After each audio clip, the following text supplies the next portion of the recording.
The crypto market has just witnessed one of its worst performing days over the last year. We're seeing the entire market down about 10% over the last 24 hours. Close to $1 billion worth of positions have been liquidated. And on top of all this, we're seeing the crypto fear and greed index in the extreme fear territory as many people are selling off their positions. So today's video, I want to talk about both the positives and the negatives with the overall market right now, because while everyone's focused on the extreme fear that the market is dropping, there's actually some surprisingly good news that has come out within the last 24 hours as well that's just not really been reflected in the market just yet. We're going to talk about that, and if you enjoy this sort of content, please be sure to like the video, subscribe to the channel, and also make sure to follow me on Twitter. I've been posting multiple times a day there about what I'm looking at in the market, some things with liquidations, and other technical indicators, so make sure to follow me over there. Anyways, right now, overall crypto market is down significantly. Doesn't look good no matter how you look at it, down about 11.5% over the last 24 hours, with Bitcoin's price hovering right around $38,000 per coin. We've seen everything break key support levels. Bitcoin is below $40,000 per coin. Ethereum is below $3,000 per coin. We're seeing everything really drop down significantly over the last 24 hours, with every single coin in the top 100 in the red, if not 10%, more than 10% in the red. A couple of key things with technical indicators that I want to go over before we get into liquidations, and that couple of things of good news that you do need to be aware of, and that's with Bitcoin right now. So over the last couple of months, we've seen this falling wedge pattern that we've talked about with Bitcoin, and we had said that it was important that we stayed above this $40,000 per coin level, and if we saw a break below it, we would quickly retrace back down to around that $37,000 per coin range. And that is what happened. We saw a very fast drop with a close to $1 billion worth of liquidations in the last 24 hours that brought us down to that $37,000 per coin level.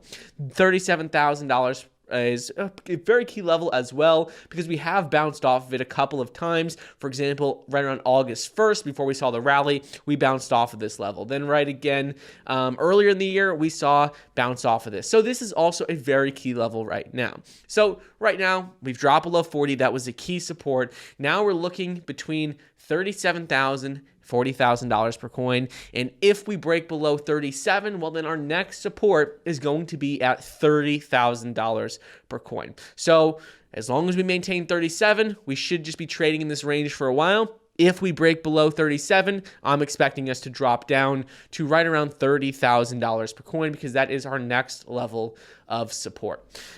So on top of all that, the other bad news is going to be with liquidations. What we've seen is that 261,000 traders have been liquidated over the last 24 hours for a total of $925 million. So everyone who was over leveraged has gotten liquidated. Even if you weren't over leveraged, even if you were just taking out, let's say, 2x leverage, you probably have been liquidated. And the good news here is that a lot of these hands are being, shaken out of the market. We're seeing that anything that was over leveraged, a lot of that leverage is coming out of the market. So that is, somewhat of good news, seeing that everyone who's in the market now really going to be those long-term holders that have just taken their crypto, moving it to cold storage, and all the money that's in the market now is really people who believe in it long-term, who have no plans of selling it anytime soon. So that's what's going on with liquidations. That's what's going on with technical indicators. But the surprising thing here is that I've been talking about this quite a bit recently on Twitter and some of the videos. The surprising thing is that recently we've seen a lot of good news come out in the market. A lot of great news has come out. Over the last 24 hours, Blockworks posted this, summarizes everything. Instagram, in the last 24 hours, said that they're going to allow NFT sales. Google created a blockchain division. El Salvador going to offer Bitcoin-backed loans. Twitter rolling out NFT verification. If you go to add a profile picture on Twitter, you can connect your MetaMask wallet. Charles Schwab is open to allowing for crypto trading. New York mayor is getting paid in Bitcoin and Ethereum. And we're seeing so many big announcements come out within the last 24 hours. But the market has done the exact opposite of this. And why is this good news? Well, this is good news because right now what we're seeing is that institutions are getting more involved. Google, Twitter, Instagram, Facebook, all these tech companies are getting more involved with NFTs. And the good news here is that we're seeing mass adoption really start to take place. So even though prices aren't reflecting all of this good news, it's just building up. It's showing us that we're still on the right track for crypto, and that when we do see this rally happen, it's going to happen very quickly. When we do see the market bounce back, it's going to bounce back very quickly because almost every single company right now is looking into crypto, talking about crypto, or already integrating some sort of crypto service or NFT like sort of service into their business. Recently, so Google has said they're creating a blockchain division. What does that mean? Well, probably within the next quarter or 2 quarters, we're going to see them buying a significant amount of Bitcoin because you're not going to offer like crypto services. You're not going to have a blockchain division and not own crypto. For example, Facebook, they're talking about NFTs. Oh, you think they're going to own like and offer an NFT service without owning some Ethereum or some sort of Solana or whatever the NFT services they're offering? They're going to probably have some crypto behind that on their balance sheet. So it's just going to be a matter of time before we see Facebook and Google and all these other companies come out and say that they're going to offer crypto services and they're going to be buying crypto on their balance sheet. They're going to own Bitcoin. They're going to own Ethereum, and that's going to cause the market to completely flip. We're going to see prices catapult very quickly, and that is why right now it is the hardest time to buy or hold your positions, but it is the best time because nothing negative has come out in the overall fundamentals of the market. We're seeing more companies get involved. We're seeing more companies offer crypto services.